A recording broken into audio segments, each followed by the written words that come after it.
Is-suq tal-istudenti li jfittxu li jmorru jistudjaw barra pajjiżhom irdoppja f'temp ta' 15-il sena u hekk mistenni jerġa' jagħmel fi żmien li ġej. Il-magażin influenti The Economist irrapporta kif hawn mal-4 miljun u nofs studenti internazzjonali madwar id-dinja, dan meta fis-sena 2000 kienu 2 miljuni dawn it-tip ta' studenti. Sas-sena 2025 dan in-numru mistenni jitla bejn 7 u 8 miljuni, fost oħrajn kawża ta' żieda fil-popolazzjoni ta' ċerti pajjiżi li qed jiżviluppaw u dħul li qed jiżdied. Quddiem din ir-realtà qed teħrax ukoll il-kompetizzjoni bejn min lest jattira dawn l-istudenti.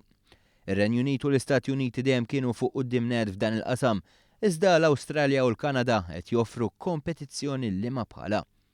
Hemm pajjiżi oħra li qed jidħlu fis-suq bħal Malasja u l-Ġappun.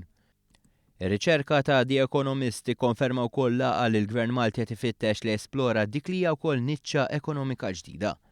Is-sena li għaddiet il-Kummissjoni għall-Edukazzjoni Ogħla tat liċenzjat universitajiet f'Malta lil Barts and the London School of Medicine u Middlesex University.